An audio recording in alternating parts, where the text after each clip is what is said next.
above, but also getting the moisture. And you really need both of those to make it happen. So number 2 is kind of the sweet spot typically for a good Piedmont snowstorm. Number 3 is no good because you'd think, well, wait, it's coming right over us. The problem is you usually get mixed up with a bunch of warm air above us, and that can be when you see some messy precipitation, some sleet, freezing rain, whatever. That hasn't been advertised all that much with this storm just yet. Most of the models are waffling between either a 1 or a 2, and so that's a nice trend so far if you're trying to get some snow for Sunday. At the same time, sometimes these things can trend farther north and west. And if they trend far enough north and west, we could get stuck with a messy one still, even though it doesn't look like that just yet. Tim, oftentimes when we start to get to like day 3, 4, and even 5, it seems like a lot of times we are more confident about whether or not we'll see precipitation, and we're trying to figure out what kind. And I don't know what you would potentially maybe think the reason is, just based on your experience, but I feel like this has been not even just a question mark as to what kind. It's also like there's been a lot of back and forth on whether or not there will be moisture in general. So what are your thoughts on that? Yeah, I mean, if you talk about it in like what do we know and what do we don't know sense, I think the moisture is one of the categories that we don't know. We don't know right now if it's going to be available, and then if so, how much. So the hardest part about predicting snow is that you need to know every detail of the storm, and you got to get all those right to get the snow amount right. So that's why we're really not prepared to do a snow forecast just yet, because we don't even know if the moisture will be available to us. So that would be, a big question mark right now. On the plus side, it does look to me at least, Brittany, that we probably have enough cold air available to us that if we get moisture, there's a good chance of it falling as snow in the Piedmont. And so that's usually, or it can be, one of the biggest problems. And so that might be a benefit right now, that if you're a snow lover, you can kind of cheer that on, and we'll hope for the moisture as well to follow. Yeah, the cold air locked in sometimes is the challenge. So that seems to, you're right, be a positive direction. Well, we're about to go, but we do want to quickly show you something fun. Crew 11 evacuated the space station earlier today. They left in the last hour or so, and they'll return with a splashdown in the Pacific Ocean overnight. So that's exciting. Maybe not the medical incident as exciting. James, do we have any information as to what that was? We do not. NASA's being very secretive about it. Okay, well, I hope everybody's okay. But still, regardless, it's cool to see some of these images a lot of the time. And hopefully when we're back, same time, same place tomorrow, Tim, we have a little more confidence as to what's going to happen this weekend. Stay tuned.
Hey folks, thanks so much for being with us here on Live Impact News. I'm Vanessa Rufus.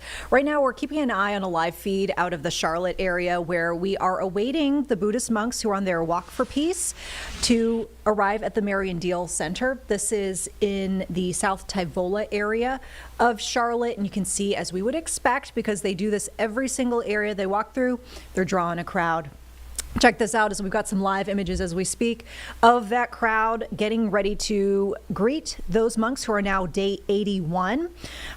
This has been such a phenomenon in the sense that every single place they go, you see these large masses of people who are waiting to meet them, just catch a glimpse. We've heard from folks who say this is an emotional and spiritual experience for them. So we will be on alert for this shot to see once they make their appearance. We've got we're ready to go. If we want to show folks the context of what they're seeing right now.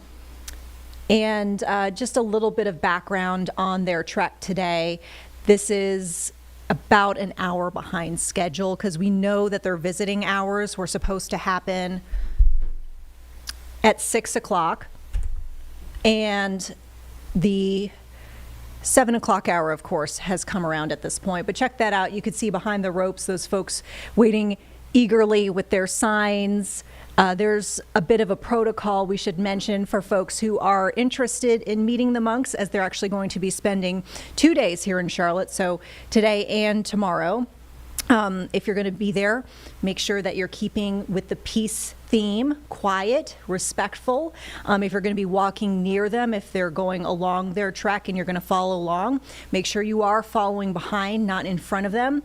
And then keep in mind that they have several vows that they take, some of which would entail you not having physical contact with them. So no shaking of the hands, no touching them, anything like that.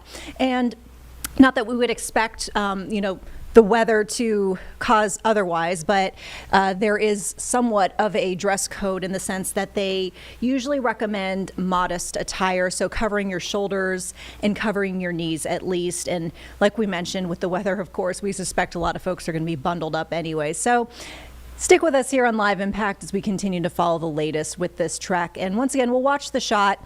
They're about an hour behind at this point. They're expected to have visiting hours, though, through 9 p.m., so still a little bit of time. Hopefully they do arrive soon, and then folks can do those meet and greets, like we mentioned, over the next couple of hours. With that, we want to turn to some breaking news we've been following here out of the North Brevard Street area. So this is in the Optimist Park neighborhood of Charlotte. A deadly shooting reported. We just got a briefing from CMPD within the last several moments. Want to share that full with you in its entirety. Take a listen. Yeah, good afternoon. I'm Major Gene Lim, Genelim.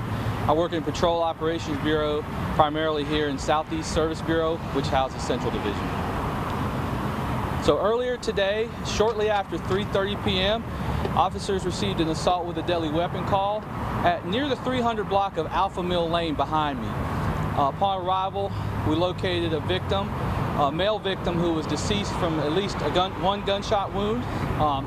So I want to take a minute to thank officers from Central Division and Eastway Division who got here very quickly. It's right on the line over there to the left behind me. My left, probably your right. And yeah, that's what we're dealing with right now. Members of our homicide team, our crime scene, victim services, Charlotte Fire Department, and medic all arrived to render aid. And once that happened, we are actively processing this scene right now.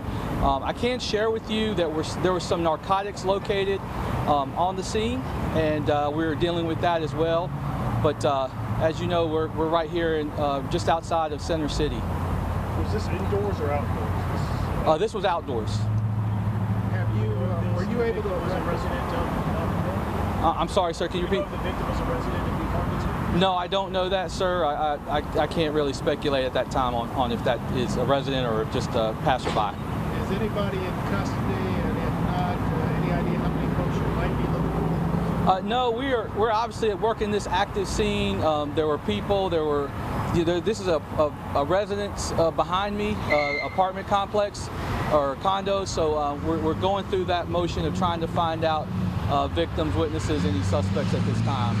Did any of those residents do anything to assist you in your investigation? Yeah, absolutely. You know, if you have any information on this case and you want to speak directly to a homicide detective, I encourage you to utilize 704-432-TIPS to speak directly to a homicide detective if you have any information. We also have our Crime Stoppers tip line at 704-334-1600, and connected to that is our P3 mobile tips app if you're going to use your smartphone. You mentioned narcotics. I was walking over here and I was talking to someone who lives over here, and he said they called police multiple times about drug deals in the area. They say nothing seems to be happening. What steps are you guys taking to address that issue? Yeah, this is 12th Street. We have our bike patrol in Central Division is pretty active in this area.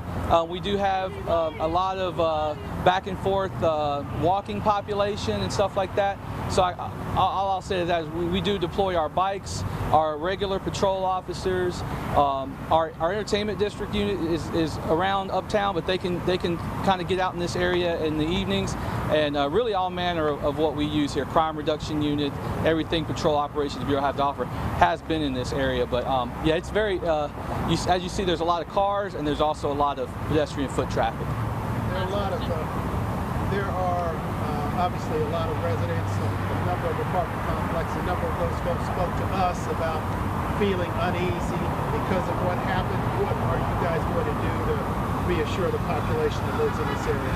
Yeah, I would say that we're honestly just working as hard as we can to keep everyone safe here in Charlotte.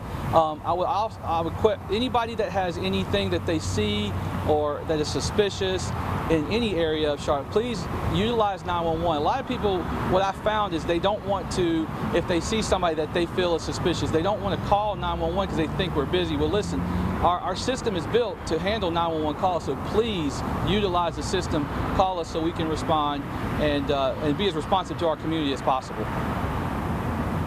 One other dumb question. Any of the suspects, and I know you're trying to figure out who's responsible, have you heard anything in terms of whether they are men, women, what? Honestly, Glenn, I don't have that information right now. It's still very preliminary in the investigation, so unfortunately I can't answer that. Thank you. We saw several people in cuffs around. Do you have any comment on why those people are being detained and cuffed in police cars? Yeah, I mean, I was just getting on scene. There was some high emotion with some passerbys. I don't have any information other than when I looked over and heard it and saw it, there was just some need to separate people and de-escalate and get people calmed down. So that was all that was. Thank you. All right, guys. All right, and folks, we will have the very latest for you throughout Live Impact, of course, until 9 o'clock. And then on the news at 11, as you keep it here on WCNC Plus, our team continues to follow any new information coming from that scene, as well as some of the other events that we're watching around the Charlotte area, including the Walk for Peace, which we still see folks gathered there over at the Marion Deal Center. And we also know that there is a protest in the name of Renee Nicole Good, the woman who was shot and killed by an ICE agent in Minneapolis, Minnesota. We continue to see protests not only here in the Charlotte area, but also across the nation. So we will be talking about that headline in just a little bit. We'll take a quick break, though. Back in 2 minutes with more on the other side. We appreciate you sticking with us here on Live Impact.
All right, folks, thanks so much for sticking with us here on Live Impact News. We want to bring you back out live to our scene here in Charlotte that we're following. The Walk for Peace making its way through the Charlotte area as we speak. Very large crowd gathered over by the Marion Deal Recreation Center on Tyvola. You can see those folks standing behind the ropes there waiting for the group of Buddhist monks who are on this 2,300-mile trek from Fort Worth, Texas to Washington, D.C. They are eagerly awaiting.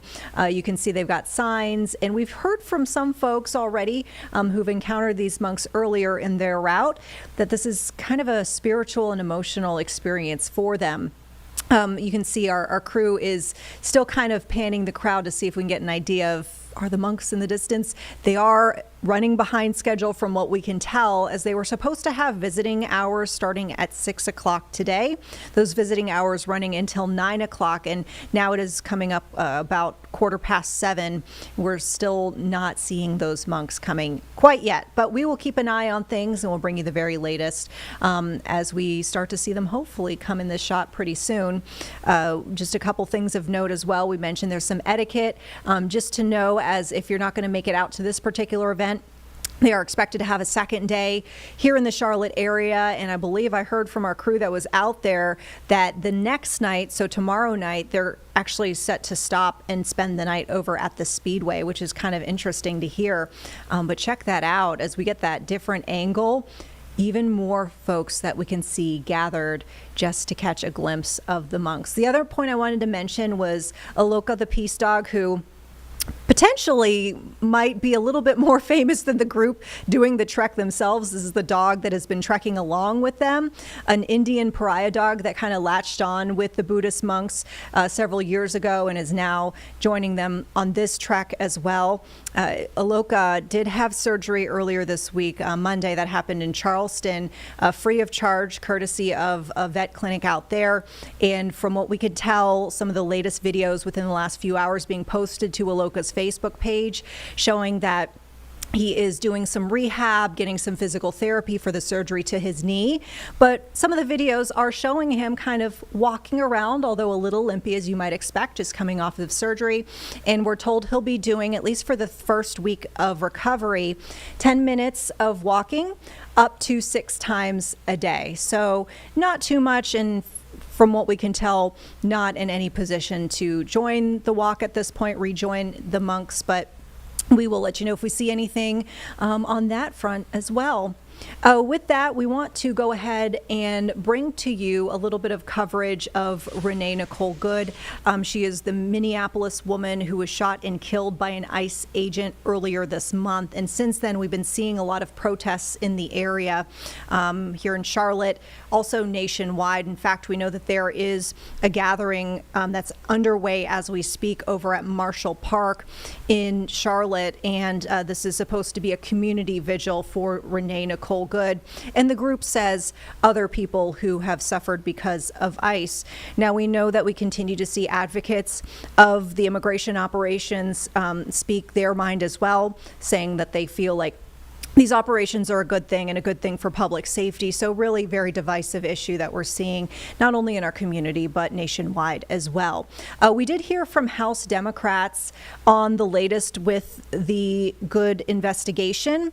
As we've seen in recent days, reports that federal prosecutors in Minnesota have resigned. 6 was the last count that I saw. They were saying that they resigned due to pressure from the Trump administration to investigate that ICE-related shooting in Minneapolis a specific way, specifically targeting and looking into Renee Nicole Good's background and investigating Good's widow. And really just so many layers to this story. So with that, we want to bring that briefing to you. That's going to be over in Play Deck 1, and we'll share that with you right now. Her disgusting response set the stage for a brazenly political federal investigation that has excluded state and local officials and is clearly intended to shield the shooter from prosecution. Incredibly, the investigation has focused not on the shooter, but on the victim and her family. As a result, several federal prosecutors have resigned in protest. Kristi Noem, has plainly tried to signal to ICE that they are free to act with impunity, to purposefully manufacture and escalate confrontations, and even execute whomever they please, and she will have their back. She has unleashed ICE and other federal law enforcement officers upon American communities, not to protect them, but to attack them and to sow fear, violence, and chaos. We cannot and we will not tolerate this violence against our communities. The killing of Miss Good must be independently investigated to those responsible, from the agent who pulled the trigger to the president and secretary who deployed them. They must be held accountable. And we cannot stop there. Unfortunately, when it comes to Ms. Nome, this cruelty and disregard for the rule of law is part of a long pattern of behavior. This shooting did not happen in a vacuum. It is a tragic result of Nome's dangerous reign as secretary. Since taking office, Nome has established a corrupt culture at the Department of Homeland Security. She and her political allies conduct themselves as though they are above the law. She has wantonly enriched herself and her associates at taxpayers' expense. She has openly defied court orders, undermining the constitutional rule of law.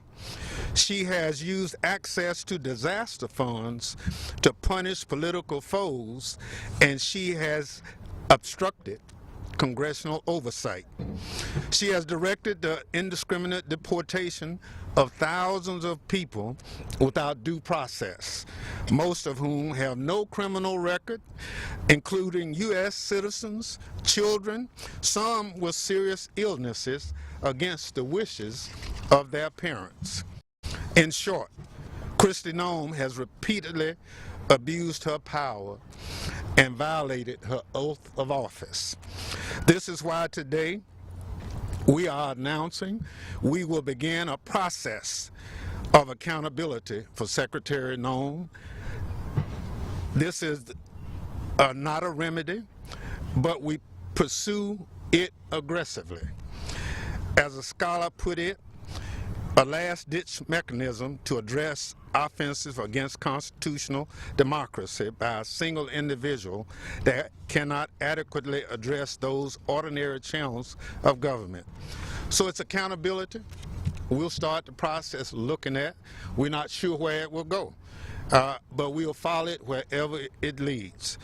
Her conduct has gravely endangered the security of the United States, its people, and its institutions of government. Kristi Noem must be held accountable. So what we'll have now, we have a number of individuals who are here who will speak, and we'll have questions and answers after. I'm not sure. We have the representative from Minneapolis here, Congresswoman Ilhan Omar, who will speak, and we'll have other individuals after that. I'll yield to Congresswoman Omar. Thank you, Ranking Member Thompson. Today, we are honoring the life and memory of Renee Nicole Good, a 37-year-old mother of three, a writer, and a poet. Renee's mother remembers her as one of the kindest people she's ever known. For anyone who knew her, says Renee spent her life caring for others, always putting their needs first. Her deep love for community drove her to stand up for her immigrant neighbors. She had just dropped off her 6-year-old son off at school and was serving as a legal observer when she was murdered by an ICE agent in South Minneapolis. ICE's reckless actions have taken a mother from 3 children, a partner from a wife, and inflicted unfathomable pain on our community. My deepest condolences go to Renee's family, friends, and anyone who loved her. We will not stop fighting until we achieve real justice and accountability. That must begin with impeaching Kristi Noem and ensuring no federal agent can act as a judge, jury, and executioner on our streets. It must also include full and transparent investigation and legal action against ICE. While we grieve, our community, as always, has shown up for one another with love. ICE officers have been struck by solidarity and care Minnesotans have shown for their neighbors. In the face of state-sanctioned violence, we have organized and protected each other. That is what Renee stood for. She died because she chose love and solidarity over fear, and we will make sure the world never forgets her name. Thank you, and with that, I call on Congressman Azbayat. Is Grace here? Yes. We'll have Congresswoman Grace Meng. Thank you so much, Representative Omar, and thank you for Chairman Thompson for bringing us together. Hi, everyone. I'm Congresswoman Grace Meng, Chair of the Congressional Asian Pacific American Caucus, or CAPAC. Thank you so much to Representative Omar, Ranking Member Thompson, Ranking Member Raskin, CHC Chair Espaillat, and the members of Congress here today for your leadership. Renee Nicole Good was a mom. She was a wife. She was a poet, singer, and most importantly, she was a U.S. citizen. She had just dropped her 6-year-old child off at school before she was shot and killed by an ICE agent. We have all seen the horrific video. Federal agents dressed for war, escalating a situation they were clearly unequipped to handle, and now a mom is dead. Her family and community are struggling with this unimaginable loss. There were many emotions that went through my head that day. Shock, sadness, but above all, outrage, because this did not need to happen. Renee should still be alive today. What happened in Minneapolis is only the latest example of the terror and lawlessness that ICE agents have brought to our neighborhoods. Across the country, untrained, militarized agents are being unleashed in our streets. They are using force without restraint, and they continue to act with impunity. But they are not above the law. As members of Congress, we not have only a duty, but a moral obligation to ensure rogue federal agencies are held accountable. That's why we are demanding an immediate and independent investigation, including the release of all video footage from authorities. And we are calling on ICE to suspend operations in Minnesota to de-escalate this situation. I'll later be introducing a bill that would hold DHS law enforcement to the same standards that other local and federal law enforcement agents already follow when interacting with citizens.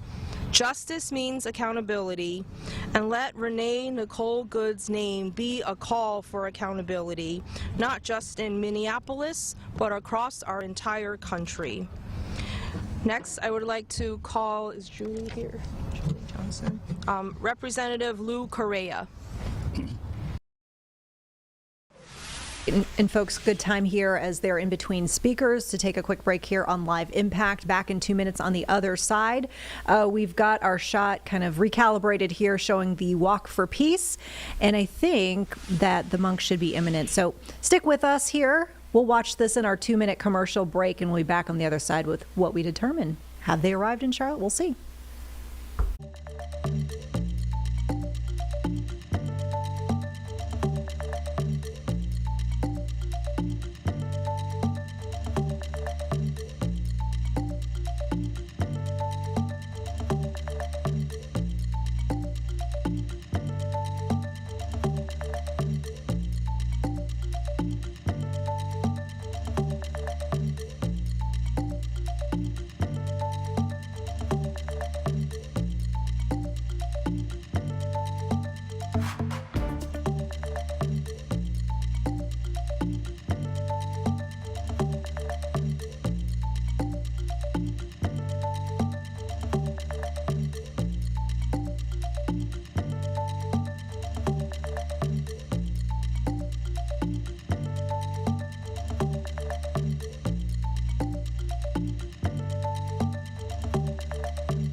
Hi, everyone. We continue to watch these live images from Charlotte as we've got this Walk for Peace making its way through our area, that group of Buddhist monks that are making this 2,300-mile trek from Fort Worth, Texas to Washington, D.C. Our crew remains standing by along with the rest of the crowd. Hard to get a good idea or gauge of the size of the crowd just because we've only seen a few angles over the last several minutes, but if I had to guess, I mean, at least dozens and dozens, the potential that we could see maybe 100 plus folks who have waited, because this is the Marion Deal Recreation Center on Tyvola, and much better pan. You can see kind of like the wider scope of all the people that have showed up. Isn't that incredible to see the turnout? And this is kind of the scene we've been seeing in every single city where they've stopped over their now 81-day trek. It's really just drawn a huge crowd, not only in person, but also online, because more than 1 million folks have been following their Walk for Peace Facebook page. They've got the Instagram.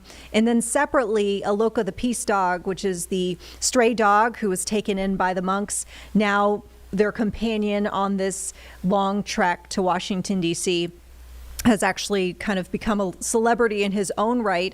Important to mention, Aloka actually had to take a break from the trek over the last few days. He got surgery for his knee in Charleston. Looks like a vet clinic there actually did that surgery for free. And some of the videos we've seen over the last couple of days show him rehabbing, doing very short ginger walks, but seems to have a pretty good recovery ahead of him with a good prognosis. So we await to see if he'll be able to rejoin the monks, but we've gotten no word on that quite yet, and we'll just keep you posted as we find out more. I believe we should be shortly seeing the monks, but we did mention this earlier. We're kind of reiterating. They appear to be maybe slightly behind schedule of what could have been tonight, because we know they had the visiting hours from 6 to 9 over at that Marion Deal Center. Obviously now it's bottom of the hour in the 7 o'clock hour. So things not quite running up to speed, but hopefully folks will still have some opportunity for visiting hours as those hours do go until 9 o'clock. So there's the shot. We'll keep an eye on things out there. Meantime, we've been watching this. The NASA shot has been really interesting. We've been seeing throughout the day.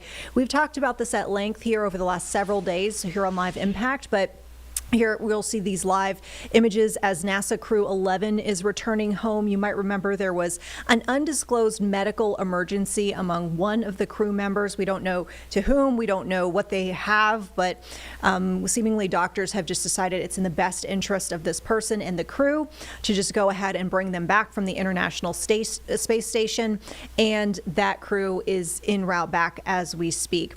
We understand there's been some audio for this feed, so I don't know, Sean, if we can listen in for a little bit and see where we are in this journey.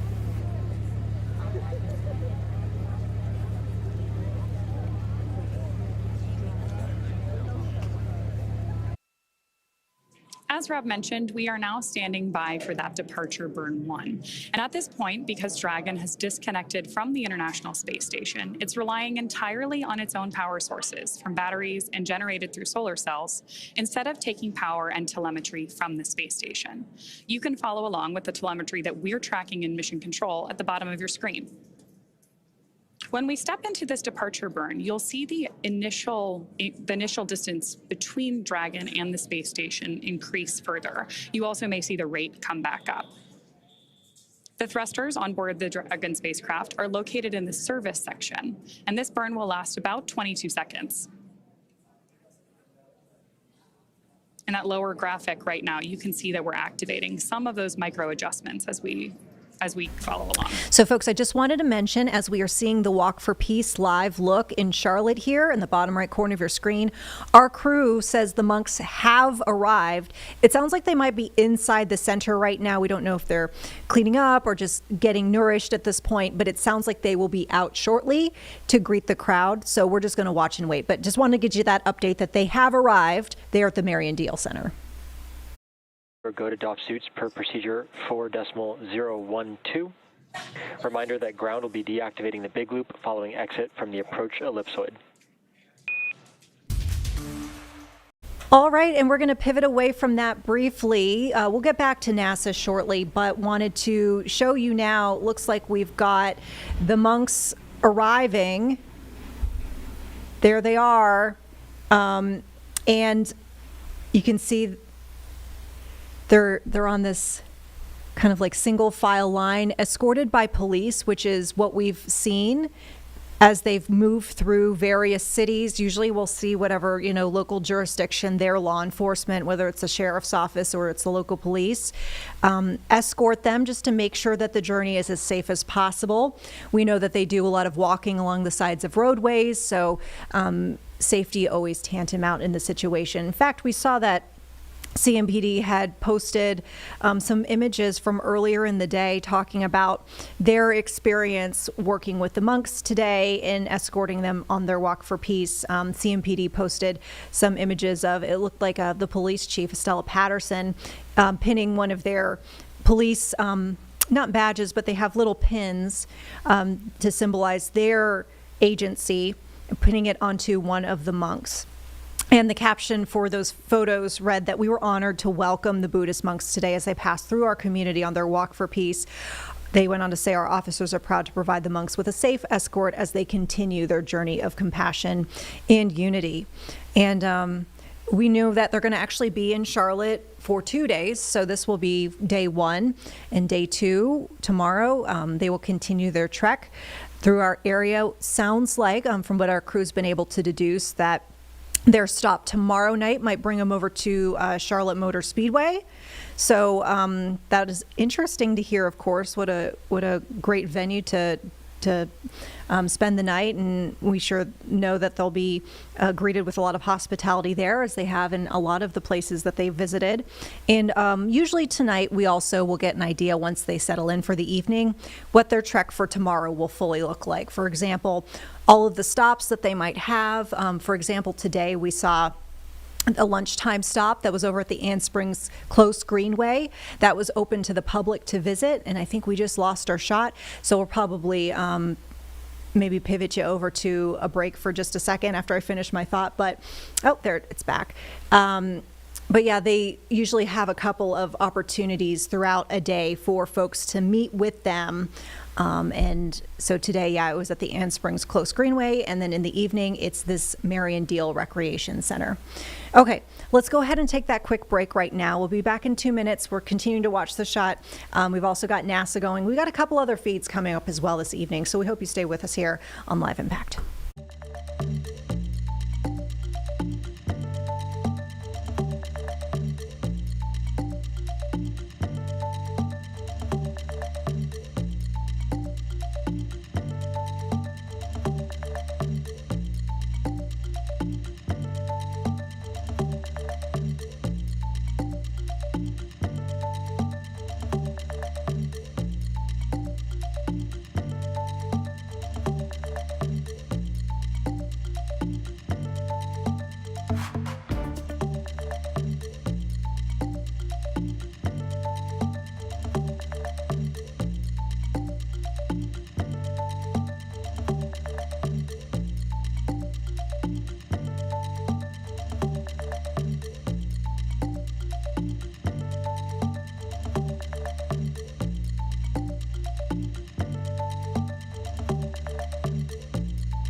Okay, folks, here at Live Impact, we continue to cover the NASA astronauts returning back from the International Space Station. This follows a medical emergency with one of the crew members. Once again, we don't know which crew member.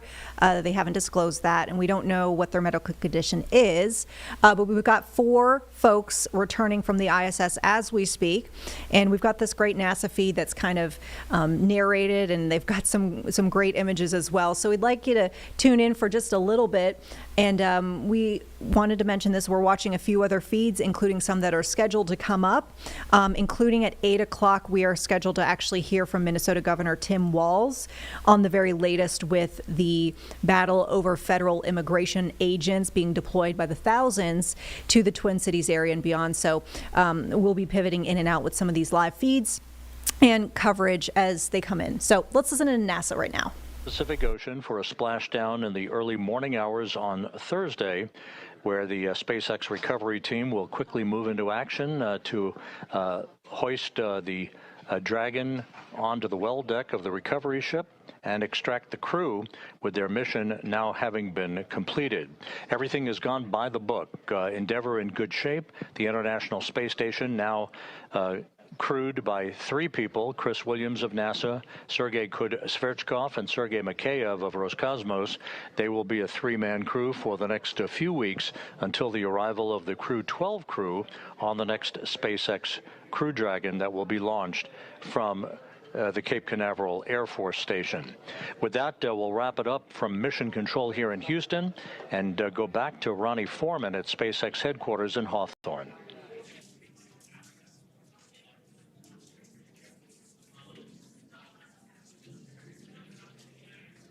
Thanks so much, Rob. With that, Crew 11 has officially departed the International Space Station.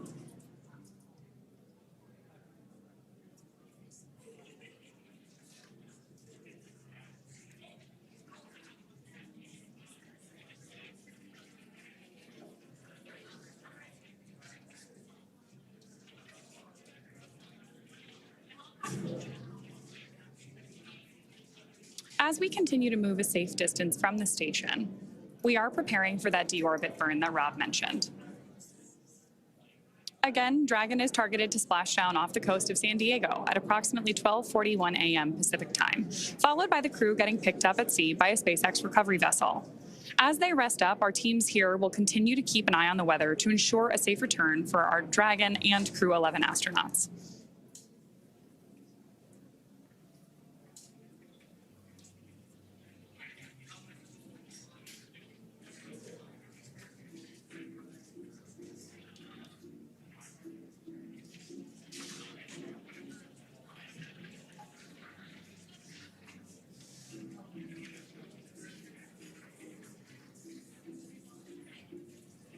In case you are just joining us, we are following along as our Crew 11 astronauts depart the International Space Station. And right now we're standing by for Dragon to exit the approach ellipsoid, or AE, which is an imaginary football shape that is about 4 kilometers by 2 kilometers by 2 kilometers in the same family as the Keep Out Sphere, and basically governs the neighborhood of the International Space Station.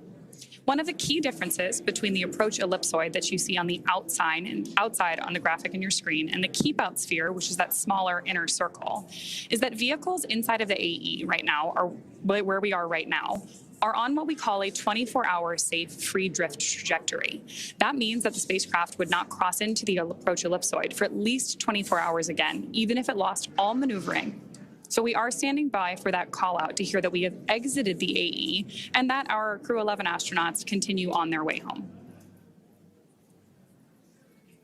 Now, to recap, earlier today, the hatches between the International Space Station and Dragon were closed. Since then, the crew has settled in to begin their 10.5-hour journey back to Earth.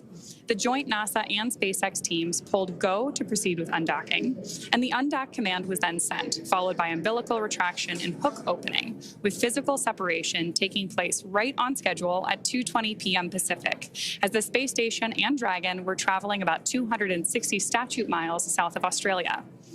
Dragon then completed 2 of 4 departure burns and exited the Keep Out Sphere. We are again now standing by from Dragon crossing the approach ellipsoid to set the spacecraft and Crew 11 up for their path back to Earth. On Splashdown tomorrow, we'll be marking the completion of a long-duration science and research mission for these 4 astronauts and the astronauts that were part of the broader expedition who are still on board the International Space Station.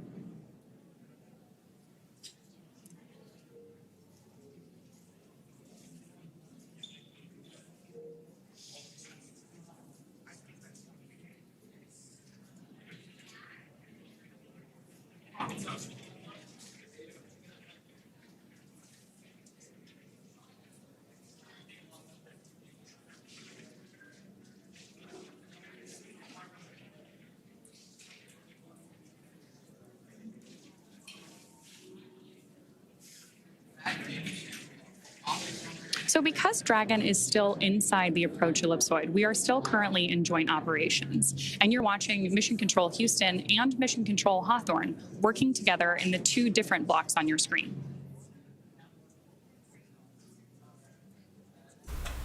Okay, so some of the commentary and narration there is kind of in and out, so we want to go to a feed that appears to be a little more lively on the audio side. We've got the Virginia State of the Commonwealth address that's happening as we speak. Governor Glenn Youngkin speaking, and you can see folks who are there, the lawmakers, legislators who are in attendance right now, applauding or reacting in different ways. So let's go ahead and listen to it for a bit.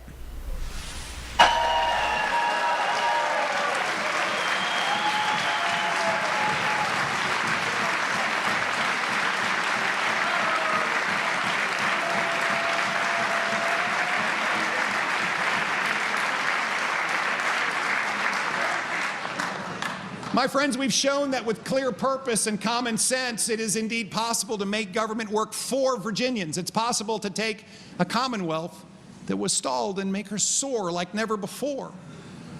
By every single metric today, Virginia is stronger than she has ever been. Stronger financially, stronger educationally, stronger environmentally, stronger in terms of public safety, stronger in terms of behavioral health, with better infrastructure, and with more opportunity than ever before. We have strengthened the spirit of Virginia together, a spirit of courage and fortitude, of compassion and love, of resiliency in the face of challenge and always rising to meet the new ones. And this same spirit was beating in the hearts of our forebears 250 years ago. Throughout this year, all of America will take part in our semi-quincentennial celebrations. But no state has as much to celebrate as we do here in Virginia.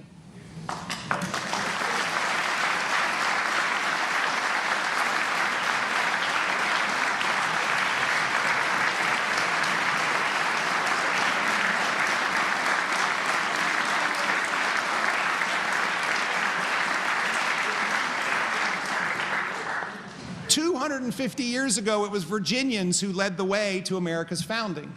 Washington, Jefferson, Madison, Monroe, Patrick Henry.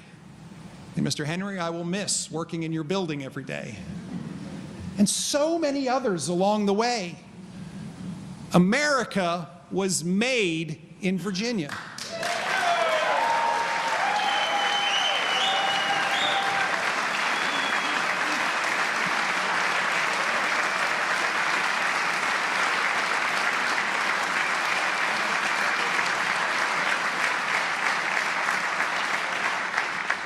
This new nation conceived in liberty was born and then built on those foundational values that have sustained us for 2.5 centuries, even when we did not live up to them. The revolutionary belief that government is of the people, that government exists to serve the people, not for people to serve the government. Because our rights, those unalienable rights of life, liberty, and the pursuit of happiness come from God, not from government.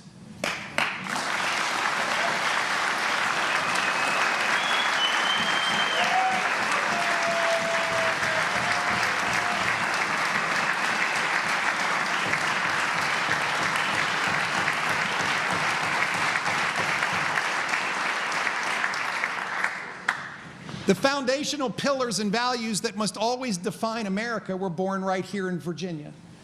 Pillars and values that have made America a beacon of hope to the world for 250 years. And those values and that beacon must continue to guide Virginia's future as well. 250 years ago, Virginia led. And I will humbly submit that over these past 4 years, Virginia has led in so many ways that may have stunned others, but should surprise none of us. And so as we prepare to write the next 250-year chapter of our nation's history, Virginia should and Virginia must continue to lead. It has been the honor of a lifetime for Suzanne and me to serve in this season alongside all of you. So from the bottom of our incredibly grateful hearts, thank you, Virginia. May God bless all of you. May He bless the great Commonwealth of Virginia. And may He always bless the United States of America. Thank you. And folks, once again, that was the Governor Glenn Youngkin of Virginia giving the State of the Commonwealth address, his final one, as he is outgoing. He is term limited, and of note, in about 3 days, we will see his successor take the office there. Former U.S. Rep. Abigail Spanberger, who won the gubernatorial race this past November, will succeed him. The Democrat will be the state's first female governor. We're going to take a quick break, folks. We'll be back in 2 minutes on the other side. Other feeds we continue to watch, and we've also got some big ones coming up as well later next hour. We'll see you soon.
All right, back here in the Live Impact News Center, we are watching a few feeds happening as we speak. One of them is this NASA feed, and really kind of NASA joint SpaceX. We realize that there's collaboration going on here. So let's go ahead and listen in as we've got these 4 NASA astronauts, or 4 crew members really of the ISS. A couple of them are NASA astronauts. There is a Japanese astronaut. There's also a cosmonaut as well who was on board, returning back from the ISS after an undisclosed medical condition with one of the crew members, and they started the process of the return home earlier today. That continues as we speak. Let's listen in.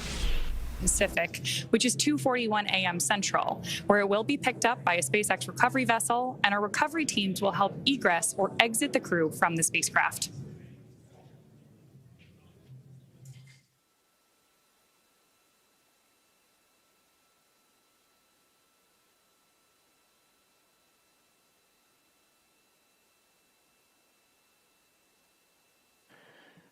The 4 crew members on board the Dragon Endeavour, who are just minutes away from departing the International Space Station, Zena Cardman, Mike Fink, Kimi Ayui, and Oleg Platonov, they will have completed 167 days in space, 165 days on board the International Space Station. They will have completed 2,672 orbits of the Earth, a journey of 70.8 million statute miles. Cardman and Platonov wrapping up their first flights, respectively, away from the planet and logged 167 days in space. Mike Fink is wrapping up his 4th flight into space, a total of 549 days in all. That puts him 4th on the all-time list amongst NASA astronauts, 20th on the all-time list for most aggregate days in space. Kimi Ayui of the Japan Aerospace Exploration Agency is coming home after his 2nd flight away from the planet and a total of 309 days in space. Also on board the space station is NASA astronaut Chris Williams, as well as cosmonauts Sergei Kutsverkov and Sergei Mikheyev. Now, just like the approach to the International Space Station, Dragon's departure and deorbit are designed to be fully autonomous, requiring no action from the crew on board. NASA astronaut Chris Williams helped our crew members prepare for departure today and will be watching from the cupola, but the prime departure monitoring role falls on Zena Cardman from inside Dragon. Mission control in both Houston and Hawthorne will back up our crew as we step them through undocking today. The station crew have been busy preparing to send our astronauts home. Rob Navius has more on what we can expect until Dragon departs from station. Rob?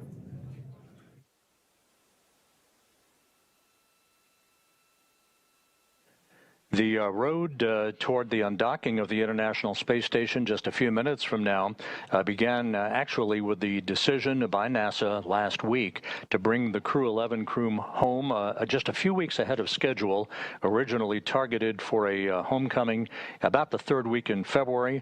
They had that time frame accelerated in a decision that was reached by NASA, the international partners, and SpaceX, who has all of whom have worked diligently to accelerate the time frame for this return back to Earth. Back on Monday, Mike Fink, the commander of the space station, participated along with the rest of his crewmates on the station in a change of command ceremony in which he handed over command of the station to Sergei Kutsverkov, the Roscosmos cosmonaut. This would have occurred regardless of when Crew 11 was ready to depart, but the change of command was conducted on Monday morning. Earlier today, as the crew began final preparations prior to undocking, the crew reported that it was feeling very well, in good shape, ready to begin the journey back to Earth that will start with the undocking command that is scheduled about 7 minutes from now. That command will trigger the retraction of an umbilical that has provided power to Dragon while docked to the zenith or space-facing port of the International Space Station. That will be followed by the opening of 2 sets of hooks. Those hooks, 6 hooks per set, they will open up to break the physical connection between the station and Dragon Endeavour. There will be a series of burns of the Draco thrusters to begin an opening rate by Dragon away from the station. Right, folks, quick pivot away from this NASA feed to bring you some breaking news. Admittedly, we're still trying to figure out the nature of the scene, but it is a police scene. And just a few moments ago with closer shots, we actually saw that officers who were on this scene appear to have their guns drawn. We are trying to see if there are any specifics on where this is happening. We can tell you this is coming to us from our NBC affiliate out in California. Looks like the location is listed as Bell, California. So we are going to see if we can get a few more details about what is happening out there as we speak. But you could see, it looks like they've got a heavy-duty police vehicle out there. I don't know if that's the SWAT vehicle, but they've got that plus off to the right-hand side there, you can see it, those officers. And those officers off to the side were the ones that we saw earlier when this chopper shot was zoomed in, that they had their guns drawn. It looks like there's somewhat of a conversation that's happening amongst officers who are here. But just something we wanted to draw your attention to, a scene that literally just popped up a few moments ago here in our newsroom. We're still trying to gather more information. But once again, this is Bell, California. And our affiliate out there in California, LA specifically, is bringing these aerial images to us. Bell, for more perspective for folks, this is going to be to the southeast of Los Angeles itself. It's a little bit to the north of Compton and Downey. So if you're somewhat familiar with the area but don't know quite where Bell is, that's where it is. It's to the south and east of Los Angeles, a little bit north of Compton, and it's going to be just to the east of Inglewood. We'll watch this for a bit. We'll also try to see if our affiliate starts to post any new details on this scene, and we'll bring those to you here as we get them on Live Impact News. Good time to take a break. We'll be back in 2 minutes, folks, with either more on this breaking scene out of California or the NASA feed. Keep in mind, top of the hour, also expecting to see Governor Tim Walz of Minnesota giving an update on the ongoing federal government presence, in fact, continual deployments, because we know the state of Minnesota is suing to try to stop this surge of federal immigration agents to the Twin Cities area. But we actually continue to see, according to Border Patrol and Homeland Security officials, that hundreds and hundreds of more agents have even arrived since that lawsuit was filed. We will see how that feed's faring. I do not see the governor quite yet. So stick with us. Back in 2 minutes with more on the other side.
All right, welcome back. We are going to send you back to the NASA feed as we've got 4 crew members from the International Space Station returning home as we speak after an undisclosed medical emergency with one of those crew members.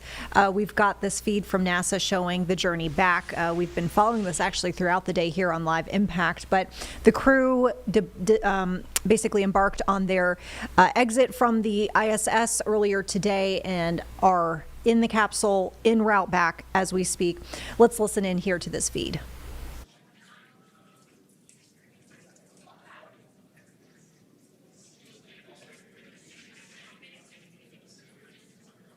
So as Rob mentioned earlier, following deorbit and splashdown, Zena, Mike, Kimya, and Oleg will have spent 167 days in space, orbiting the Earth more than 2,600 times.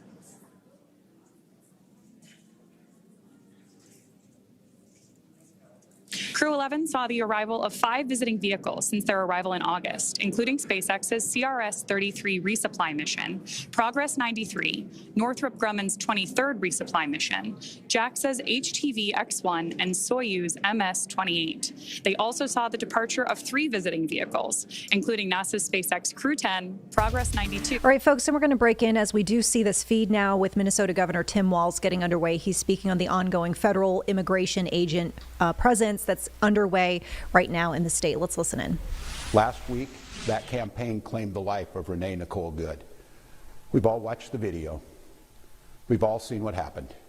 And yet, instead of conducting an impartial investigation so we can hold accountable the officer responsible for Renee's death, the Trump administration is devoting the full power of the federal government to finding an excuse to attack the victim and her family. Just yesterday, 6 federal prosecutors, including the longtime career prosecutor leading the charge to investigate and eliminate fraud in our state's programs, quit their jobs rather than go along with this assault on the United States Constitution. But as bad as it's been, Donald Trump intends for it to get worse. This week, he went online to promise that, quote, the day of retribution and reckoning is coming. That's a direct threat against the people of this state who dared to vote against him 3 times and who continue to stand up for freedom with courage and empathy and profound grace. All across Minnesota, people are stepping up to help their neighbors who are being unjustly and unlawfully targeted. They're distributing care packages and walking kids to school and raising their voices in peaceful protest, even though doing so has made many of our fellow Minnesotans targets for violent retribution. Folks, I know it's scary, and I know it's absurd that we all have to be defending law and order, justice, and humanity while also caring for our families and trying to do our jobs. So tonight, let me say once again to Donald Trump and Kristi Noem, end this occupation. You've done enough. Let me say 4 critical things to the people of Minnesota. 4 things I want you to hear as you watch the news and look out for your neighbors. First, Donald Trump wants this chaos. He wants confusion. And yes, he wants more violence on our streets. We cannot give him what he wants. We must protest loudly, urgently, but also peacefully. Indeed, as hard as we will fight in the courts and at the ballot box, we cannot and will not let violence prevail. You're angry, I'm angry.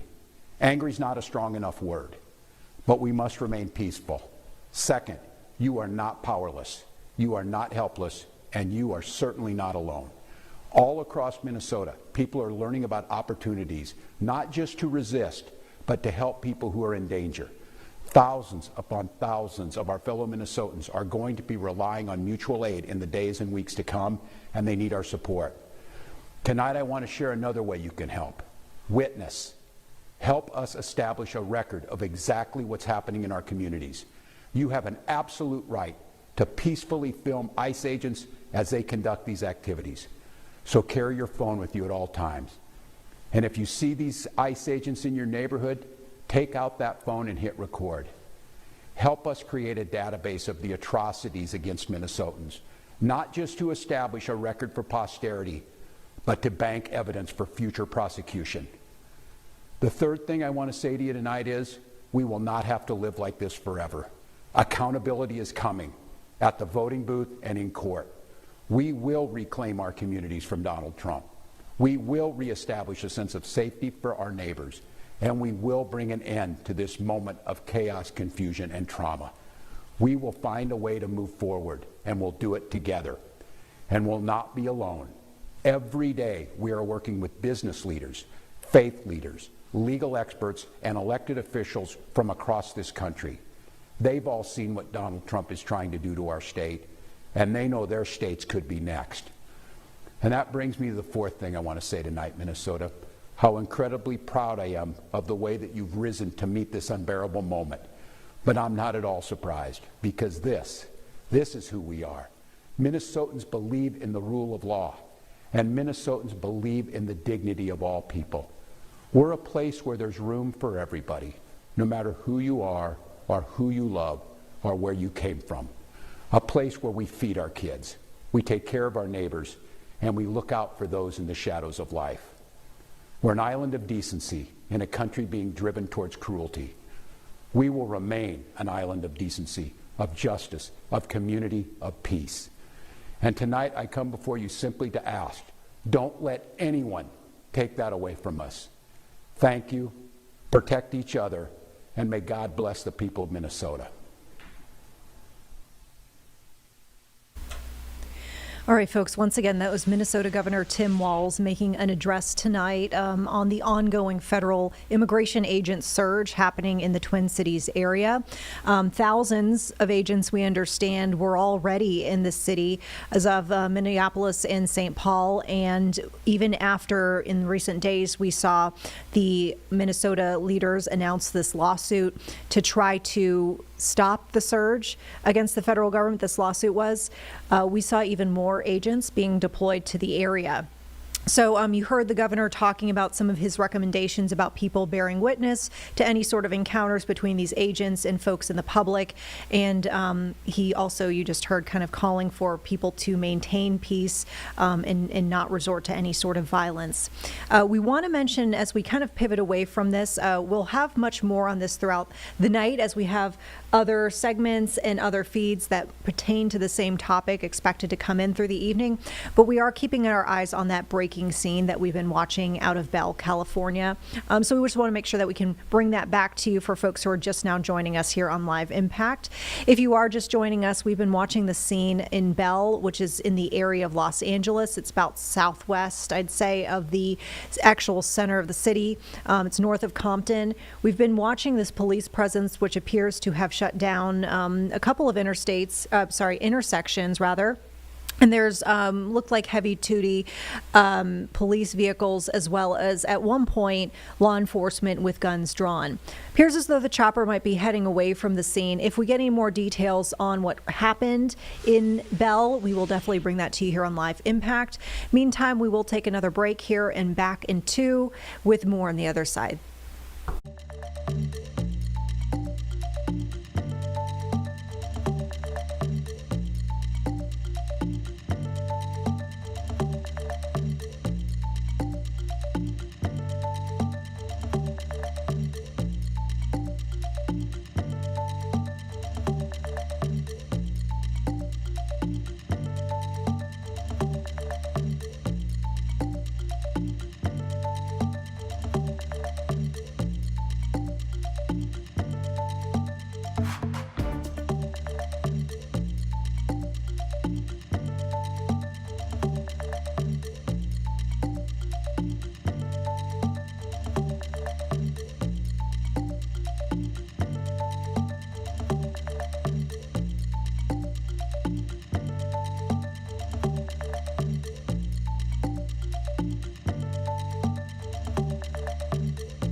All right, folks, welcome back. We mentioned that we had lots of reaction and kind of different layers to this Minnesota immigration story. We recently saw today, actually, a Democrat from Illinois draft up articles of impeachment for Homeland Security Secretary Kristi Noem. Specifically, Representative Robin Kelly cited the secretary's handling of the aggressive immigration crackdown, and also said that Noem has obstructed Congress, quote, violating public trust. And she also accused her of, quote, self-dealing. Here's the announcement from today. We'll play a little bit of that for you right now. And thank you so much for being here today. This morning, I introduced articles of impeachment against Homeland Security Secretary Kristi Noem. I am proud to have the support of almost 70 members of Congress already from all across the country.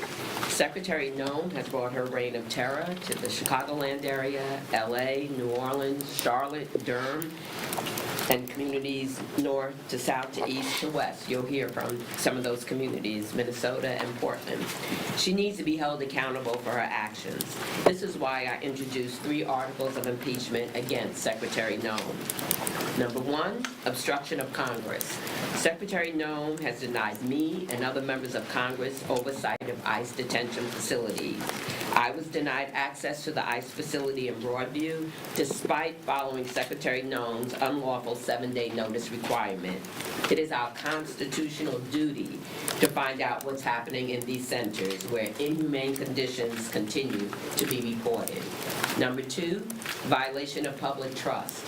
Secretary Noem directed DHS agents to arrest people without warrants, use tear gas against citizens, and ignore due process. She claims she's taking murderers and rapists off our streets, but none of the 614 people arrested during Operation Midway Blitz in Chicago have been charged or convicted of murder or rape. Federal agents repelled from Black Hawk helicopters and burst through an apartment in the South Shore of Chicago. That was in my district. They dragged people, U.S. citizens and immigrants alike, out of bed in the middle of the night. Number 3 is self-dealing. Secretary Noem has abused her power for personal benefit. She steered a federal contract to a new firm run by a friend. Her propaganda campaign to recruit ICE agents cost taxpayers $200 million. She made a video that turned the South Shore raid into something that looked like a movie trailer. But make no mistake, this is not a movie. This is real life, and real people are being hurt and killed. Renee Nicole Good is dead because Secretary Noem allowed her DHS agents to run amok. Families are forever torn apart. This is not about personalities or trivial disagreements. Secretary Noem has called my impeachment efforts silly. I want to tell her right now, Secretary Noem, you have violated your oath of office, and there will be consequences. I am watching you. Members of Congress are watching you. The American people, most importantly, are watching you. And most of all, we are not liking what we're seeing. If you believe impeachment is silly, then you are not taking your job or our Constitution seriously. Now it's my honor to introduce Congressman Adriano Espaillat from New York's 13th District and chair of the Congressional Hispanic Caucus. Thank you, Congresswoman Robin Kelly. I am proud to join you in introducing these articles of impeachment against Secretary Noem, who have clearly violated the law and the trust of the American people. 32 people died under DHS custody in 2025, and already 4 people have died in 2026, along widespread reports of sexual abuse, medical neglect, and inhumane conditions. All of this enabled by a broken system. But most importantly, our eyes do not defy us. Our eyes did not lie to us.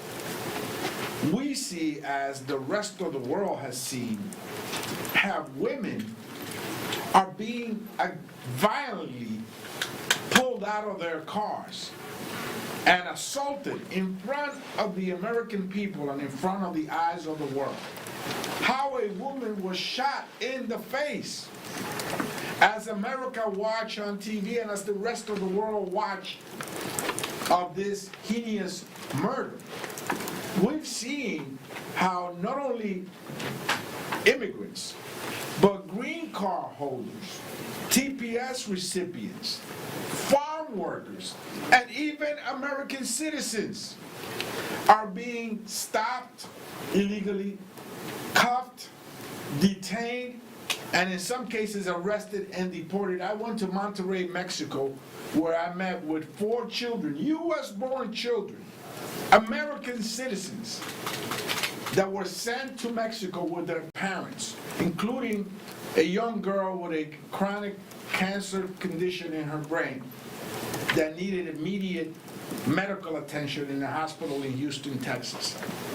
So this is a human rights violation, a blatant human rights violation. This is only seen in aggressive dictatorships across the world. And so that's what we have. This is the Trump dictatorship. Do you think that a dictatorship knocks on your door and gives you a dozen roses when you open it? A dictatorship takes away your rights, your fundamental rights. It creeps up behind you and it assaults you. Eventually, it knocks on your door and shoots you. This is what's happening in America today. And so that's why it is important to hold the Secretary accountable. This is enshrined in our laws and our Constitution. We must exercise our oversight powers. Congresswoman Velasquez and I went to 26 Federal Plaza, where we were denied entry to an ICE building. Subsequently, we went to court, and we had a favorable decision by that court to allow us to exercise our oversight powers. And just recently... All right, folks, we're going to break in briefly here to bring you some breaking news out of Albemarle, North Carolina. We just got word from the Albemarle Police Department that there was one person killed after a shooting. We're showing you right now a map of where that shooting happened. We're told this is in the area of South Bell Avenue and Inger Street, so you can see on the map there. That is not too far from Main Street and Highway 73. So you can see just across kind of the way here, this shopping area with some restaurants, including the Chick-fil-A and Cookout. As you go kind of around the corner there, that's the scene where the shooting was reported. Based on the map, it kind of looks like it could be a residential area with a few homes out there. But nevertheless, the information we are getting from Albemarle Police say they responded just after 6 o'clock this evening. They say they found a male victim with a gunshot wound. They did try to save that person. However, unfortunately, the person died at the scene.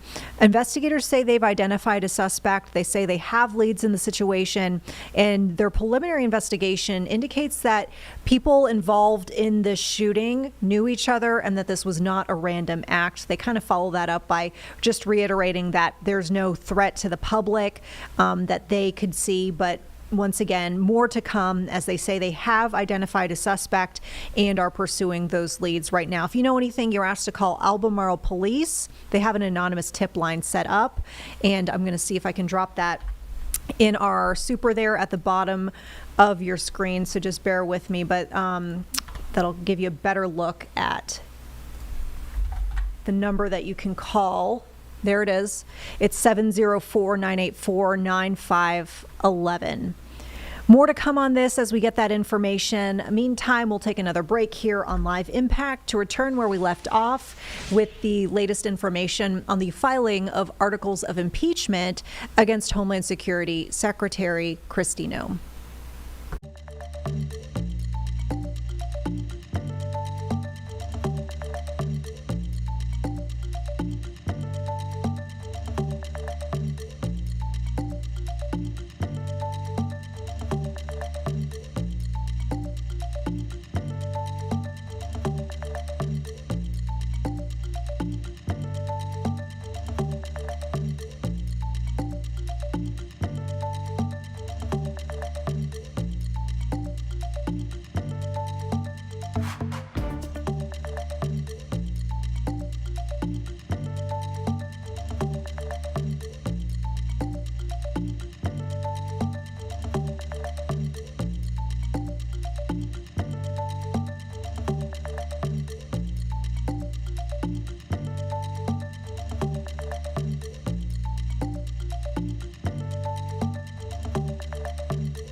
All right, welcome back. We want to pick up where we left off, hearing this announcement from Democrats in the House. There is an Illinois Democrat who just filed articles of impeachment against Homeland Secretary, Homeland Security Secretary Kristi Noem, citing her role in the aggressive federal immigration crackdown under the Trump administration. Hearing now from some of her colleagues after we just heard from Representative Kelly herself. So they can prepare themselves and hide the truth before we get there. When we got there, they were mopping the floors. They were cleaning up. They didn't want us to see the dirty conditions. 30 men in a room with 2 toilets, one of them broken. A woman right across in another cell that could see each other. No confidentiality at all. This is inhumane and warrants an impeachment proceeding. Esto es inhumano. Y sí merece un proceso de destitución. Por eso estoy aquí con la congresista Kelly para unirnos a este proceso que lo garantiza la Constitución de los Estados Unidos. Gracias. I'm sorry. And now allow me please to introduce Congresswoman Maxine Dexter from Oregon's 3rd District. Thank you so much for joining us today, and thank you to Representative Robin Kelly for meeting this moment with action and moral clarity. I am Congresswoman Maxine Dexter. I'm a mother, a physician, and the honored representative for Oregon's 3rd Congressional District. Last week, ICE murdered Renee Nicole Good in Minneapolis. The very next day, federal agents shot 2 people in East Portland in my district. These are not isolated events. This is part of a pattern of abuse by brazen, militarized federal agents who act without fear of being held accountable to the law. People are being disappeared. People are being assaulted. And now people are being murdered. And when our children and grandchildren ask what we did, when our neighbors were being targeted, I cannot sleep unless I can say every single thing we could. That is why I'm helping introduce articles of impeachment to remove Kristi Noem from office. We've all seen her crimes play out right before our very eyes. She's willfully obstructed congressional oversight, denying members, as you have heard, of Congress to facilities they have a legal right to conduct oversight of. She's clearly violated public trust with her warrantless arrests, the use of violent force against U.S. citizens, including detaining 4 U.S. citizen children from my district and being held in a windowless cell at the border near Canada for weeks. And Kristi Noem has misused her position for personal gain while inappropriately using $200 million, taxpayer dollars, to fund an ad campaign to bring in ICE recruitment. These are not the best of the best folks that she's looking for. She is looking for people who are willing to invoke her lawless charade. I'm going to use every opportunity to implore my colleagues across this institution to wake up and join this effort, because protecting communities from unaccountable power isn't optional. That is our duty. Courage is contagious. And with that, I'm honored to yield to one of the most courageous among us, Representative Nydia Velazquez. Thank you. Thank you. Good morning, everyone. And to all my colleagues here and to Robin Kelly, thank you so much for this action. When the president was running for office, for president, he made a pledge to the American people that he will be the no-wars president. And yet, he is invading sovereign countries like Venezuela, also sending a message to Cuba, Mexico, Iran, and in our own streets of America, he's launched war against American citizens. So let's get straight to the point. We are here today because the Department of Homeland Security has been turned into a weapon of political revenge. This agency thinks it's above the law. Kristi Noem has treated the Constitution like a suggestion and our communities like a battlefield. I have represented the people of New York for over 30 years. I have seen a lot of presidents, but I have never seen an administration use federal agencies to explicitly punish cities just because they didn't vote for them. That is exactly what Donald Trump is doing, and Kristi Noem is his willing executioner. In my city, ICE is no longer a law enforcement agency. It's a rogue operation. Masked agents are abducting high school students from their neighborhoods. They are snatching fathers and mothers outside our immigration courts during routine checks, turning places of justice into traps. Even this week, they detained a city council staffer who is here in New York legally. This agency is completely out of control. Every time you see an ICE officer interacting with Americans now, they are screaming, cursing, and smashing windows to pull people out of their cars. It is the Wild West out there. And I guess that is why Kristi Noem loves wearing that cowboy hat. The difference is, Ms. Noem, this is not a show. Lives are on the line. When she bragged about shooting her own dog, she wasn't just telling a story. She was showing us her character and how she might run a government agency. When you give untrained individuals a badge and set them loose, Americans are going to get hurt.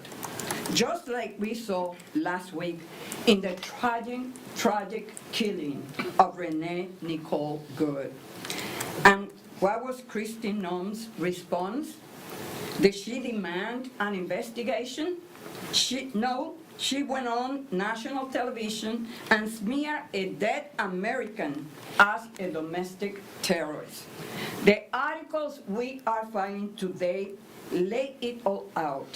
The obstruction of Congress, the violation of the public trust, and the self-dealing.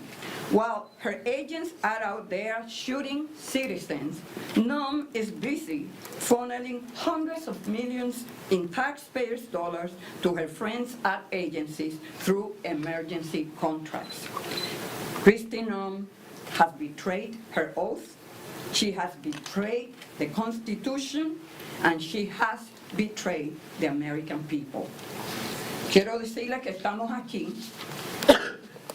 con estos artículos para procesar a la secretaria de Homeland Security, una persona que no es digna de la confianza del pueblo americano, está violando la Constitución, no tiene la capacidad de sentir de tener ningún sentimiento sobre justicia y mucho menos respetar el proceso legal de todas las personas que se encuentran en los Estados Unidos.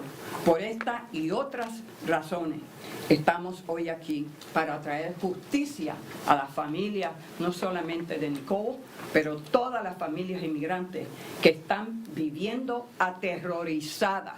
Aquí, en esta nación que tiene la estatua de la libertad, que se supone que sea the beacon of hope.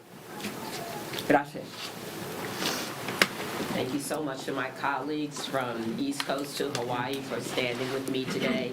And now I'll open it up for a question.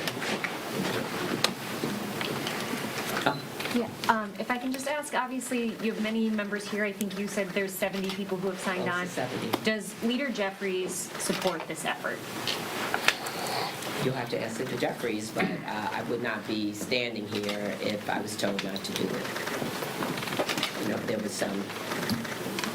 So you've spoken to him directly about this? Yeah, our staffs have spoken. It was 50 just some time ago. It's 70 today. Do you anticipate that the majority of the caucus will eventually sign on to this effort? Yeah, I expect more to sign on. That's what we're doing now, trying to build more sponsors of the legislation. I mean, people joined on quickly. You know, when I put it out there, people contacted me almost immediately, and it's been growing and growing and growing as people find out about it. And just to follow up to that, have you encountered any resistance from Democrats? Not really. You know, I can't say there's all different kind of people. If you look at who signed up, you know, in all different caucuses, as you see right here, you know, there's many different people that have signed on. So, you know, not really.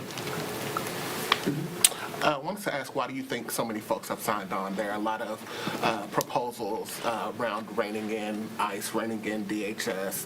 Why do you think that impeaching the secretary is something that has rallied so many members of the caucus towards the effort that you're pursuing? I just feel like enough is enough. We've been working on this for a little while. This wasn't just a, you know, a knee-jerk reaction because, of course, they've been in Chicago, you know, for so very long. And I know other colleagues are working on other parts, and I believe that people will join, you know, with those colleagues too. But I just think that people are sick of it, and anyone can answer the question because they've signed on. I could add that public sentiment is everything. We are watching the polls. The American people are upset. They didn't sign on for this. The most fundamental principle and value for the American people is fairness and humane policies, not beating the shit out of people, especially vulnerable women and children. Let me just say that while everybody is vulnerable, I can attest to the fact that the Latino community, as chair of the Congressional Hispanic Caucus, has been disproportionately targeted, to the degree that even in Minnesota, where there's a clear intent to go after the Somalian community, the vast majority of the people arrested are Latino men. For that reason, I will be going Friday to Minnesota, as I went to Chicago for the shadow hearing there. Para que todos sepan, la comunidad latina está desproporcionadamente afectada por este asalto. En Minnesota, la gran mayoría de personas que son arrestadas son hombres latinos. En Chicago, también la gran mayoría de personas arrestadas son latinos. En Nueva Orleans, in New Orleans, the people targeted are workers from Honduras that went to New Orleans to rebuild the city after Katrina. So this is a hit job against Latino communities. And let me tell you, people are regretting, many folks are regretting their last vote and turning around. And so I would like to stress that because I think that's an important factor. Well, I can just speak to my constituents in Minnesota. We are being terrorized by Homeland Security and ICE and Secretary Kristi Noem's orders in the state of Minnesota right now. And let me be clear, I'm from a swing district in Minnesota. I have been one of the most bipartisan members of Congress that you will find in the Congress. This has crossed a line. Minnesotans, we want safe and secure borders. We want violent criminals to not be in our community, but this is not what we signed up for. This rogue agency is violating the rights of immigrants. It is violating the rights of American citizens in our communities.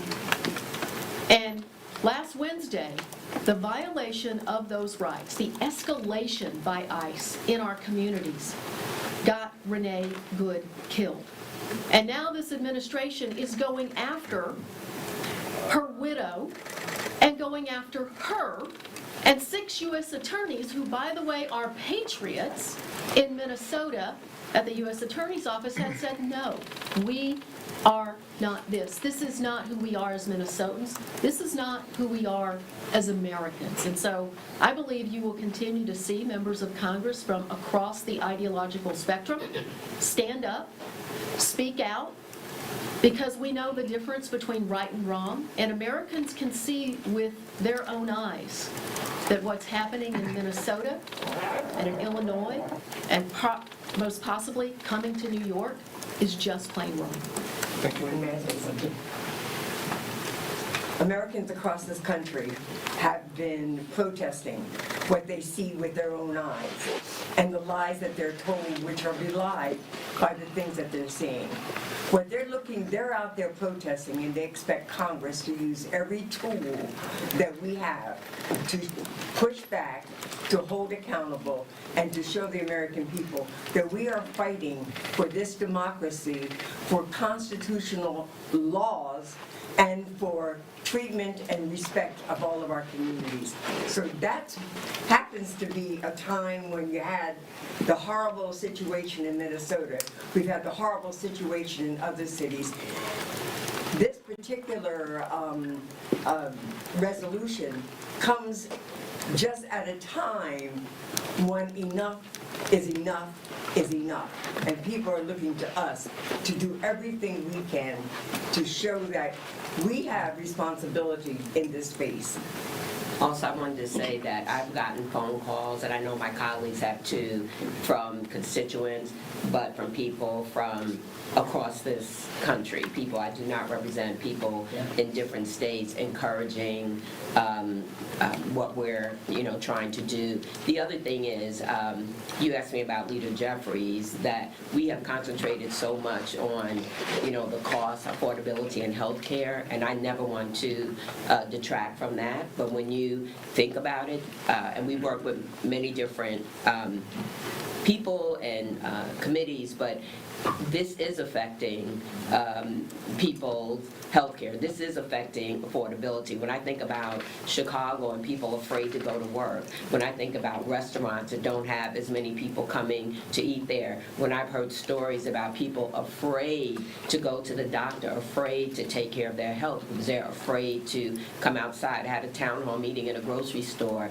and people told me stories how they're just simply afraid to go outside, whether it's shopping, whether it's going to work, whether it's going to healthcare, to their healthcare needs. So this is affecting, it's widespread. It's widespread. I'm not good at this, so. When you think about impeachment, obviously there's a numbers game that's involved with that. If you put the merits of your resolution aside and think about just that numbers game of getting passage in the House and conviction in the Senate, is this more about sending a political message right now or previewing the playbook for Democrats should you take back the majority? Or what's sort of the impetus? Is it just striking the moment with the current events?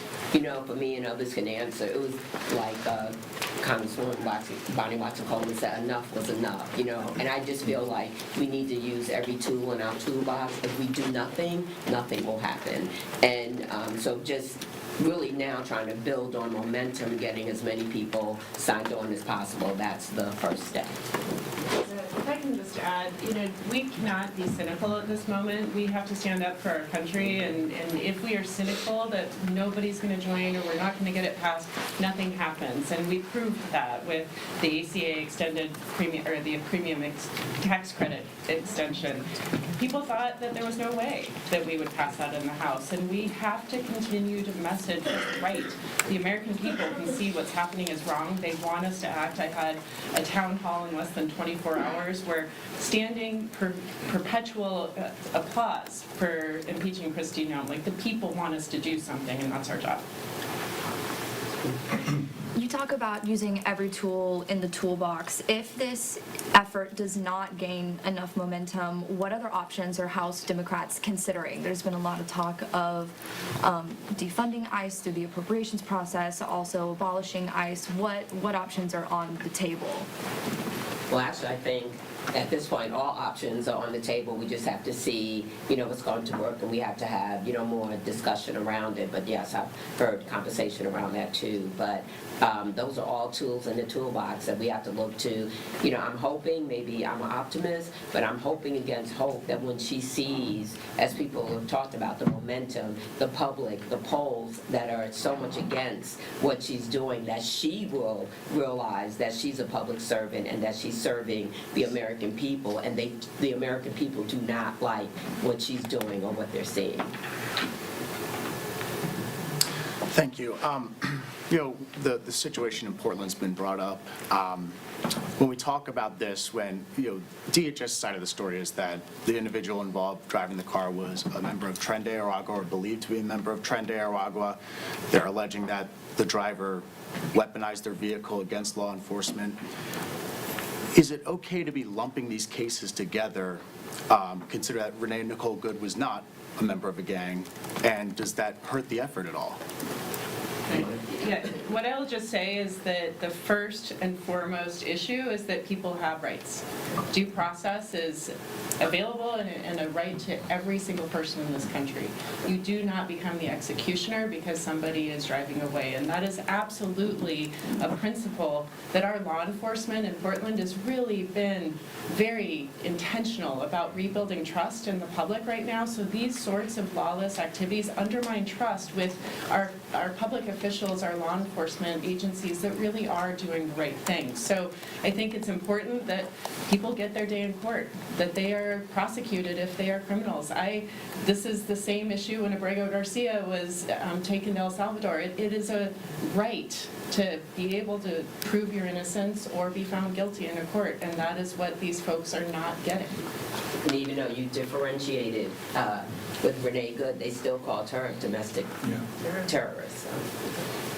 Thank you guys so much. Thank you. So once again, you were hearing an earlier press conference from today as a Democrat from Illinois Congresswoman announced that she had filed articles of impeachment against Homeland Security Secretary Kristi Noem. We heard from some of her colleagues there as they justified their actions for taking this step here. They say that this was all related to Noem's role in the aggressive immigration crackdown under the Trump administration. More on this topic, of course, to come in coming days and weeks here on Live Impact News. We'll take a quick break. Back on the other side with the very latest headlines.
And welcome back, folks, here to Live Impact News. We're turning now to some local headlines. One of the big ones that we are seeing today, a family alongside their representation legally are speaking against an incident that happened a little while back. This apparently happened in October, but they say they want some answers from Charlotte-Mecklenburg schools after they say a vice principal attacked their 13-year-old son. They say this happened at Renaissance West STEAM Academy.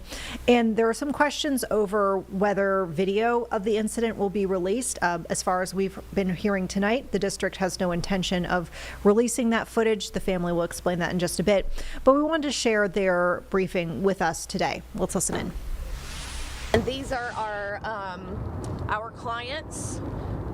This is Carter, and this is Mrs. Bolton, his mother. Her name is Ashley. You stay there. Let's move over this way. Got it? Yeah.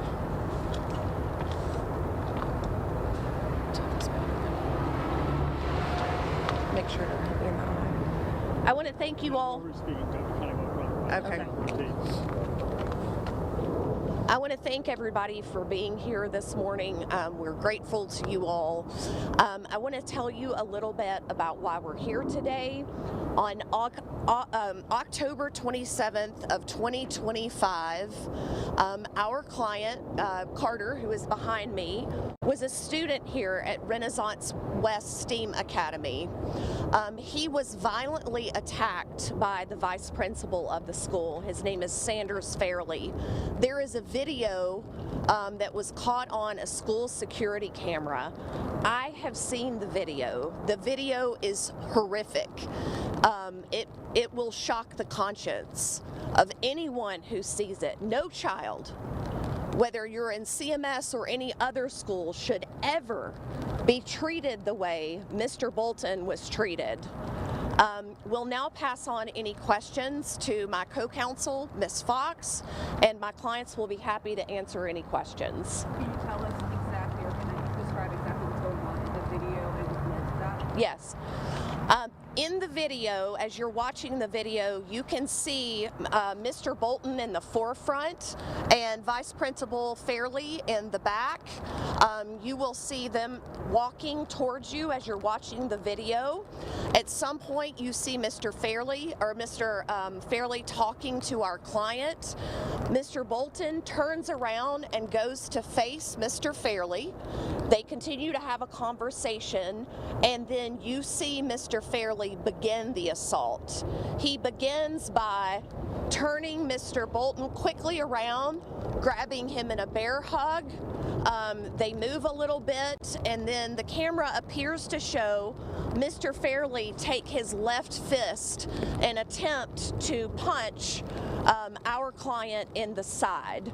When that punch does not land, he then takes him to the floor in a violent manner. He puts his full weight of his body on our client and holds him to the floor. They eventually make their way down the hallway a bit.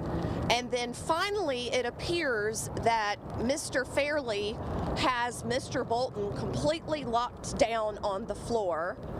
And then you wait a few seconds, and out of nowhere, Mr. Fairley takes two hands on the back of this child's shoulders and slams him into the concrete floor of the school face first.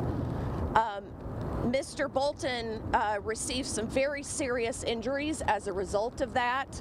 He has corneal abrasions, one on each eye, and he has acute and traumatic brain injury.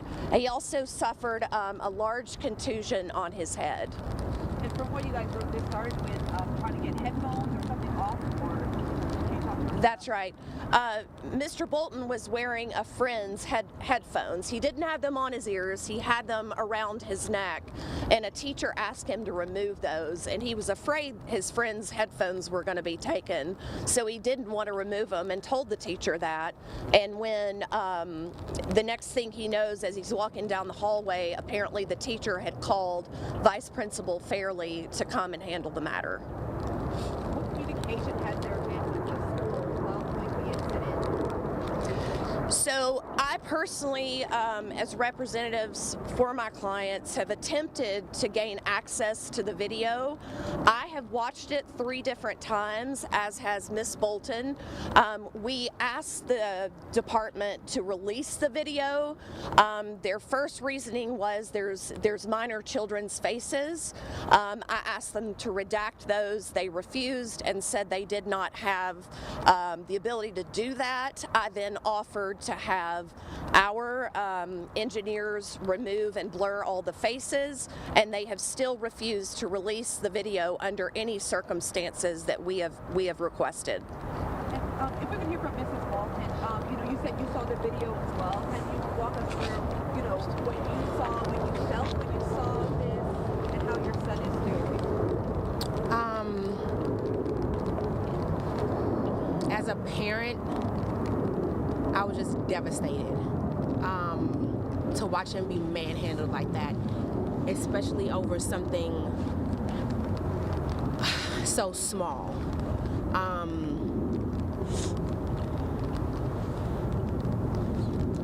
No child should be handled like that. You send them to school thinking they'll be fine. I mean, things happen, but he was just like tossed around like a rag doll. I was hurt. For lack of a better word. I was devastated. And when I saw him, I mean, his head was huge. So, yeah, my feelings were hurt. Why did you want to take this action as well, obviously? Because when I reached out to the school, and I asked them for a plan of protection, because I wasn't able to move him immediately, when I sent him back to school, they just said, well, Carter came to school and stated, if you don't want to be in trouble, then don't do certain things. They didn't give me a plan of action on how my child would be protected going forward.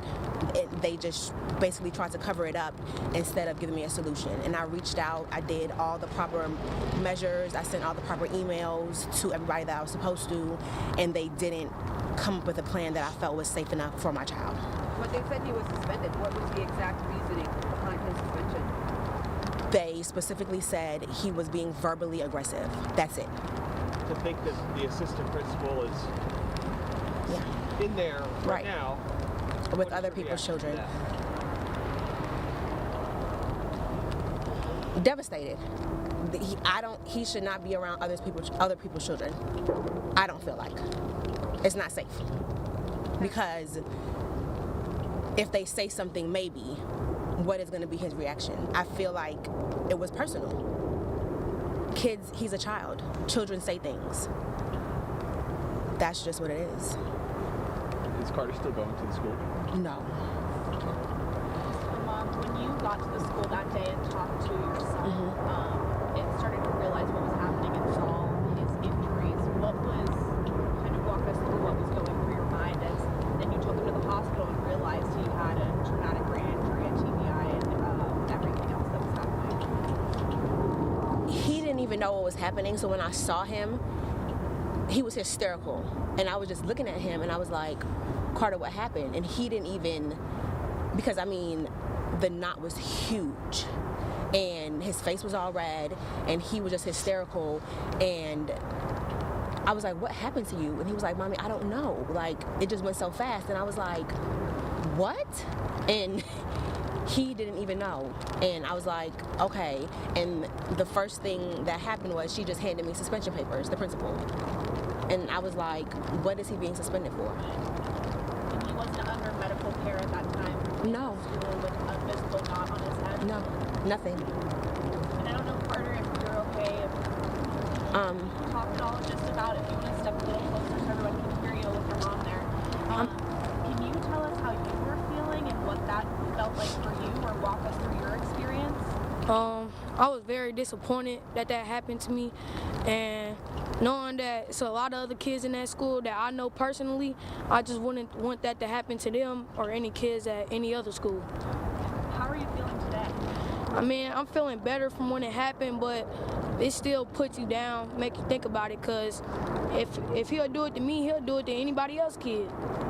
And so you were hurt physically. Were you hurt emotionally? I was sad that day, because not only I couldn't defend myself, if I would have defended myself, it still would have been in the wrong.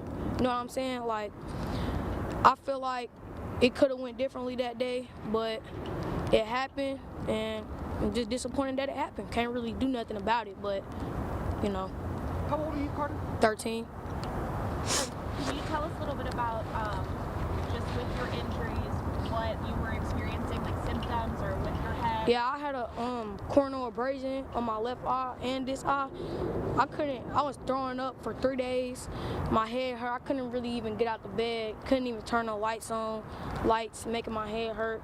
But after like a week, it got a little bit better and my knot went down. But every other day, it's like I'll throw up or spit up a little bit, but it's not as bad as it used to. Carter, have you ever had a negative experience with the vice principal? Multiple times. Can you talk to us about that? Yeah, because every time when I used to go to the school, every time like I would get in trouble, they would call the vice principal and he'll just come down there and start yelling at me aggressively and keep on threatening to send me home. Like, and he do that every time, and they keep calling him to come and take care of the incident, but he really just doesn't help the incident. He just makes it worse. And where are you going to school now? Coolwood STEAM Academy. What was it like for you to have to change schools throughout all of this? I mean, I miss a lot of my friends, but like I feel like it was the best decision under the circumstances of what happened. Carter, that day, do you remember what the principal was saying to you or your interaction with Yeah. him? Were you saying something to him? Yeah, at first, when he asked me to give him the headphones, I was like, I don't have them. And then when we was walking back to his office before that happened, he was like, I'm finna send you home. I'm finna